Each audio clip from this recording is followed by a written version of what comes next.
کہ وہ آئیں اپنا عنوان بیان کریں۔ ذیشان فیض کلاس اولا۔ رحمۃ اللہ وبرکاتہ۔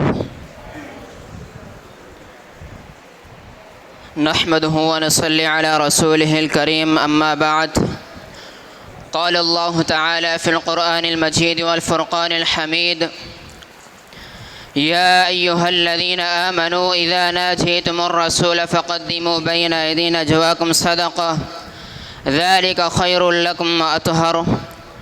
وقال النبي صلى الله عليه وسلم: من آذى شعرة مني فقد آذاني ومن آذاني فقد آذى اللہ۔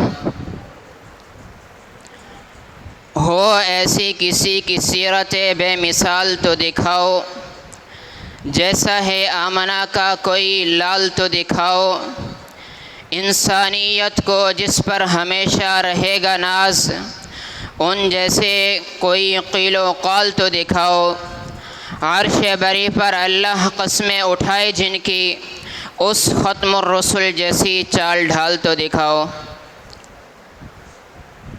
سامعین محترم، خاتم النبیین صلی اللہ علیہ وسلم کی محبت، تکریم، تعظیم و توقیر ہر مسلمان کے لیے سرمایہ حیات ہے، اور اس کے بغیر دنیا کا کوئی بھی مسلمان ایمان کا تصور ہی نہیں کر سکتا۔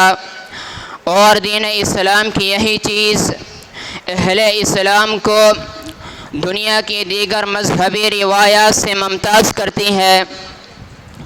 دین اسلام میں عزت مآب صلی اللہ علیہ وسلم کی تعظیم و ادب بجا لانے والوں کی تحسین کی گئی، اور انہیں اجر عظیم اور بخشش کی نوید سنائی گئی ہے۔ اور اس کے برعکس آپ علیہ السلام کی تکریم و توقیر سے غفلت برتنے والوں کو تنبیہ کی گئی، اور دردناک عذاب کا انجام سنایا گیا۔ آپ علیہ السلام کو ایذا پہنچانے والوں اور گستاخی کرنے والوں کے لیے سخت احکامات نازل ہوئے۔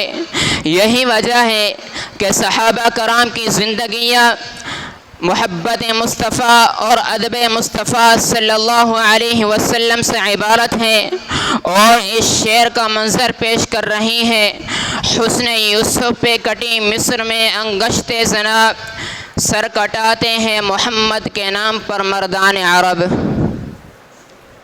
محترم سامعین، مالک کائنات نے قرآن مجید میں جا بجا خاتم المرسلین صلی اللہ علیہ وسلم کی عظمت و توقیر کے احکامات نازل کیے ہیں۔ رب العالمین کا فرمان ہے: اِنَّا أَرْسَلْنَاكَ شَاهِدًا وَمُبَشِّرًا وَنَذِيرًا لِتُؤْمِنُوا بِاللَّهِ وَرَسُولِهِ وَتُعَزِّرُوهُ وَتُوَقِّرُوهُ۔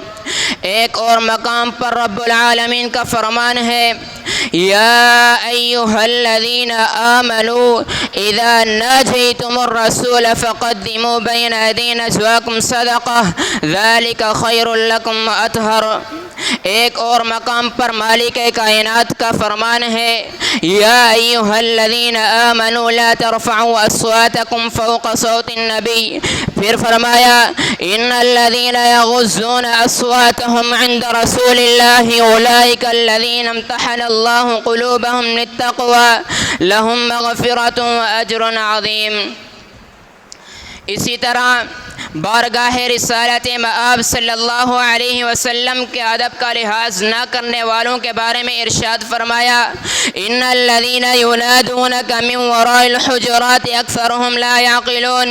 اسی طرح میرے آقا علیہ السلام کا فرمان ہے: من آذى شعرة منی فقد آذانی ومن آذانی فقد آذى اللہ، کہ جس نے میرے ایک بال کو تکلیف پہنچائی اس نے مجھے تکلیف پہنچائی، اور جس نے مجھے تکلیف پہنچائی گویا کہ اس نے اللہ کو تکلیف پہنچائی۔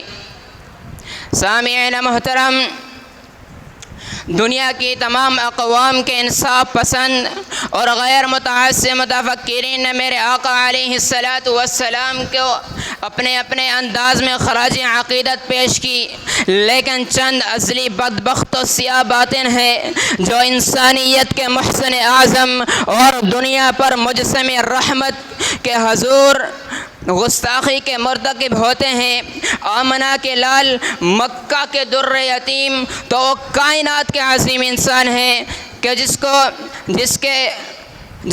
جس کو تمام تر عظمتیں، دنیا کی تمام تر عظمتیں اور رفعتیں ان کے قدموں کی خاک پر قربان ہو جائے، بلکہ جو ان کے ذکر رفیع کے ساتھ خود کو خاص کر لے تو مالک کائنات اس پر بھی عظمتوں اور رفعتوں کے دروازے کھول دیتا ہے۔ دنیا کی کوئی بھی طاقت میرے آقا علیہ السلام کے ناموس کو نقصان نہیں پہنچا سکتی، کیونکہ میرے آقا علیہ السلام کی ناموس کا محافظ خود مالک کائنات ہے۔ کسی شاعر نے کیا خوب کہا، مہر خدا ہے چہرے گلگوں حضور کا، ایک سر و روشن ہے قد موزوں حضور کا، جس کے سر پر شفاعت امت کا تاج ہے، لا ریب ہے وہ فرق ہمایوں حضور کا، ذیشان ہے مالو جہاں پہ اہل جہاں کو ناز، ذیشان ہے مالو جہاں پہ اہل جہاں کو ناز، مجھ کو یہ فخر مدح ذراؤں حضور کا۔ وآخر دعوانا ان الحمد للہ رب العالمین۔